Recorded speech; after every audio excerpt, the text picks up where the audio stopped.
ಶ್ರಾವಣ ಮಾಸದಲ್ಲಿ ಶಿವನ ಆರಾಧನೆಯ ಜೊತೆಗೆ ವಿಷ್ಣು, ಲಕ್ಷ್ಮಿ, ಪಾರ್ವತಿ ಮುಂತಾದ ದೇವರುಗಳ ಪೂಜೆ ಪುನಸ್ಕಾರಗಳನ್ನು ಮಾಡುತ್ತಾರೆ. ಶ್ರಾವಣ ಮಾಸದಲ್ಲಿ ಬರುವ ಪ್ರತಿ ದಿನಕ್ಕೂ ವಿಶೇಷ ಮಹತ್ವವಿದೆ. ಹಾಗಾಗಿ ಶ್ರಾವಣ ಮಾಸದ ಪ್ರತಿ ಶನಿವಾರವನ್ನು ಶ್ರಾವಣ ಶನಿವಾರ ಅಥವಾ ಸಂಪತ್ ಶನಿವಾರ ಎಂದು ಕರೆಯುತ್ತಾರೆ. ಈ ದಿನ ಲಕ್ಷ್ಮೀ ವೆಂಕಟೇಶ್ವರ, ಹನುಮಂತ ಹಾಗೂ ಶನಿ ದೇವನನ್ನು ಪೂಜಿಸಲಾಗುತ್ತದೆ. ಈ ವರ್ಷ ಶ್ರಾವಣ ಶನಿವಾರ ಆಗಸ್ಟ್ 10, 17, 24 ಹಾಗೂ 31ರಂದು ಬಂದಿದೆ. ಹಾಗಾಗಿ ಈ ಶ್ರಾವಣ ಶನಿವಾರದ ಪೂಜಾ ವಿಧಾನಗಳನ್ನು ತಿಳಿಯೋಣ. ಲಕ್ಷ್ಮೀ ವೆಂಕಟೇಶ್ವರ ಪೂಜೆ. ಶ್ರಾವಣ ಶನಿವಾರದಂದು ವಿಶೇಷವಾಗಿ ಲಕ್ಷ್ಮೀ ವೆಂಕಟೇಶ್ವರ ಸ್ವಾಮಿಯನ್ನು ಪೂಜಿಸಲಾಗುತ್ತದೆ. ಈ ದಿನ ವೆಂಕಟೇಶ್ವರ ಸ್ವಾಮಿಯನ್ನು ಪೂಜಿಸುವುದರಿಂದ ವಿಶೇಷ ಫಲಗಳು ದೊರೆಯುತ್ತದೆ ಎಂಬ ನಂಬಿಕೆ.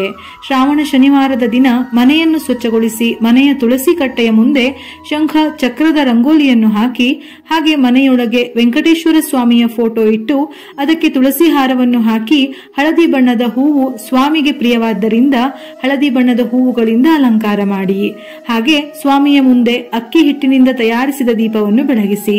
ಈ ದೀಪವನ್ನು ಅಕ್ಕಿ ಹಿಟ್ಟು, ಬೆಲ್ಲ, ತುಪ್ಪವನ್ನು ಬೆರೆಸಿ ತಯಾರಿಸಬೇಕು. ಹಾಗೆಯೇ ಪೂಜೆಯ ವೇಳೆ ವೆಂಕಟೇಶ್ವರ ಸ್ವಾಮಿಯ ನಾಮಗಳನ್ನು ಪಠಿಸುತ್ತಾ ದೀಪಾರಾಧನೆ ಮಾಡಿದರೆ ಒಳ್ಳೆಯದು. ದೇವರಿಗೆ ಸಿಹಿ ನೈವೇದ್ಯವನ್ನು ಅರ್ಪಿಸಬಹುದು. ಇದರ ಜೊತೆಯಲ್ಲಿ ಕೆಲವು ಕಡೆ ಶ್ರಾವಣ ಶನಿವಾರದಂದು ವೆಂಕಟೇಶ್ವರ ಸ್ವಾಮಿಯನ್ನು ಆರಾಧಿಸುವವರು ಪಡಿ ಕೇಳುವ ಶಾಸ್ತ್ರವನ್ನು ಕೂಡ ಮಾಡುತ್ತಾರೆ. ಅಂದರೆ ಶುಭ್ರವಾದ ಬಟ್ಟೆ ತೊಟ್ಟು ಹಣೆಗೆ ಗೋವಿಂದನ ನಾಮವನ್ನು ಹಚ್ಚಿ ತಾಮ್ರದ ಚೊಂಬನ್ನು ಹಿಡಿದುಕೊಂಡು ಕನಿಷ್ಠ 5 ಮನೆಗೆ ಹೋಗಿ ಭಿಕ್ಷೆ ಅಥವಾ ಪಡಿ ಕೇಳಬೇಕು. ಅದರಿಂದ ಬಂದ ಧಾನ್ಯದಿಂದ ಸ್ವಾಮಿಗೆ ನೈವೇದ್ಯ ಅರ್ಪಿಸಬೇಕು. ಶನಿದೇವನ ಪೂಜೆ. ಧಾರ್ಮಿಕ ಗ್ರಂಥಗಳ ಪ್ರಕಾರ ಶನಿದೇವರು ಶಿವನ ಶಿಷ್ಯ ಮತ್ತು ಶನಿದೇವನನ್ನು ಶ್ರಾವಣ ಮಾಸದಲ್ಲಿ ಪೂಜಿಸುವುದರಿಂದ ಶಿವನ ಆಶೀರ್ವಾದವು ಸಿಗುತ್ತದೆ. ನಿಮ್ಮ ಜಾತಕದಲ್ಲಿ ಶನಿ ಸಾಡೆ-ಸಾತಿ, ಅಷ್ಟಮ ಶನಿ, ಪಂಚಮ ಶನಿ ಮುಂತಾದ ಶನಿ ದೋಷವಿದ್ದರೆ ಶ್ರಾವಣ ಶನಿವಾರ ಪೂಜೆ ಮಾಡುವುದು ಅವಶ್ಯಕ. ಶ್ರಾವಣ ಶನಿವಾರದಂದು ಶನಿ ಪೂಜೆ ಮಾಡಿದರೆ ಶನಿ ದೋಷ ನಿವಾರಣೆಯಾಗುತ್ತದೆ. ಈ ದಿನ ಶನಿಯ ಜೊತೆಗೆ ಶಿವ ಪೂಜೆ ಮಾಡುತ್ತಾ ಮೃತ್ಯುಂಜಯ ಮಂತ್ರವನ್ನು ಪಠಿಸಬೇಕು. ಹಾಗೆಯೇ ಶನಿ ಬೀಜ ಮಂತ್ರವನ್ನು ಪಠಿಸಿ. ಹಾಗೆ ಈ ದಿನ ಶನಿ ದೇವಾಲಯಕ್ಕೆ ಹೋಗಿ ಸಾಸಿವೆ ಎಣ್ಣೆಯ ದೀಪವನ್ನು ಬೆಳಗಿಸಿದರೆ ಒಳ್ಳೆಯದು. ಹನುಮಂತನ ಪೂಜೆ. ಶ್ರಾವಣ ಶನಿವಾರದಂದು ಹನುಮಂತ ಸ್ವಾಮಿಯನ್ನು ಪೂಜಿಸಲಾಗುತ್ತದೆ. ಇದರಿಂದ ನಿಮ್ಮ ಜೀವನದಲ್ಲಿ ಎದುರಾದ ಸಂಕಷ್ಟಗಳು ನಿವಾರಣೆಯಾಗುತ್ತದೆ. ಶನಿ ದೋಷದಿಂದ ಮುಕ್ತಿ ಪಡೆಯಬಹುದು. ಹಾಗಾಗಿ ಹೆಚ್ಚಿನ ಜನರು ಶ್ರಾವಣ ಶನಿವಾರದಂದು ಉಪವಾಸ ವ್ರತಗಳನ್ನು ಆಚರಣೆ ಮಾಡುತ್ತಾರೆ.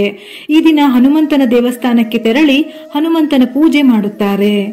ಶ್ರಾವಣ ಶನಿವಾರದಂದು ಈ ಕೆಲಸ ಮಾಡಿ. ಶ್ರಾವಣ ಶನಿವಾರದಂದು ಶನಿ ದೇವರಿಗೆ ಸಂಬಂಧಿಸಿದ ಕಪ್ಪು ಬಟ್ಟೆ, ಕಪ್ಪು ಎಳ್ಳು, ಬೀಗಗಳು, ಛತ್ರಿ, ಬಟ್ಟೆ ಮುಂತಾದ ವಸ್ತುಗಳನ್ನು ನಿರ್ಗತಿಕರಿಗೆ ಮತ್ತು ಬಡವರಿಗೆ ದಾನ ಮಾಡಿ. ಈ ದಿನ ಶಿವ ದೇವಾಲಯದಲ್ಲಿ ಮರೆಯದೆ ಬಾರ್ಲಿಯನ್ನು ದಾನ ಮಾಡಿ. ಹಾಗೆ ಶ್ರಾವಣ ಶನಿವಾರದಂದು ಶನಿಗೆ ಪ್ರಿಯವಾದ ಶಮಿ ಹೂವುಗಳನ್ನು ಅರ್ಪಿಸಿ. ಇದರಿಂದ ಶನಿಗ್ರಹದ ಸಾಡೆ-ಸಾತಿ, ಶನಿ ದೋಷ, ಶನಿ ಮಹಾದಶ, ಶನಿ ದಯ್ಯ ಸೇರಿದಂತೆ ಇನ್ನಿತರ ಶನಿಗೆ ಸಂಬಂಧಿಸಿದ ದೋಷಗಳು ನಿವಾರಣೆಯಾಗುತ್ತದೆ. ಶ್ರಾವಣ ಶನಿವಾರದಂದು ಶಿವನ ದೇವಸ್ಥಾನಕ್ಕೆ ಹೋಗಿ ಸಾಸಿವೆ ಎಣ್ಣೆಯಿಂದ ಶಿವಲಿಂಗಕ್ಕೆ ಅಭಿಷೇಕ ಮಾಡಬೇಕು. ಇದರೊಂದಿಗೆ ಶ್ರಾವಣದ ಪ್ರತಿ ಶನಿವಾರ ಉಪವಾಸವನ್ನು ಆಚರಿಸಿ. ಮನೆಯಲ್ಲಿ ಶಮಿ ಗಿಡ ಅಥವಾ ಶಮಿ ವೃಕ್ಷವಿದ್ದರೆ ಶನಿದೇವನ ಆಶೀರ್ವಾದವು ಕುಟುಂಬದ ಮೇಲೆ ಸದಾ ಇರುತ್ತದೆ. ಅಲ್ಲದೆ ಇದು ಶನಿ ಸಾಡೆ-ಸಾತಿ ಅಂದರೆ 7.5 ವರ್ಷದ ಶನಿ ದೆಸೆ ಅಥವಾ ದಯ್ಯ ಅಂದರೆ 2.5 ವರ್ಷದ ಶನಿ ದೆಸೆ ಇದ್ದವರಿಗೆ ವಿಶೇಷ ಪ್ರಯೋಜನ ನೀಡುತ್ತದೆ. ಈ ಗಿಡವನ್ನು ಮನೆಯಲ್ಲಿರಿಸಿ ಪ್ರತಿದಿನ ಪೂಜಿಸಬೇಕು. ಇದು ಶನಿಯ ದುಷ್ಪರಿಣಾಮಗಳಿಂದ ಪರಿಹಾರವನ್ನು ನೀಡುತ್ತದೆ. ಇದರ ಜೊತೆಯಲ್ಲಿ ಮನೆಯಲ್ಲಿ ಶಮಿ ಗಿಡ ನೆಟ್ಟರೆ ಸಂಪತ್ತಿನ ಅಧಿದೇವತೆ ಲಕ್ಷ್ಮೀ ದೇವಿ ಪ್ರಸನ್ನಳಾಗುತ್ತಾಳೆ. ಮನೆಯಲ್ಲಿ ಹಣದ ಹರಿವು ಹೆಚ್ಚಾಗುತ್ತದೆ. ಎಲ್ಲಿಯೂ ಸಂಪತ್ತಿನ ಕೊರತೆ ಆಗುವುದಿಲ್ಲ.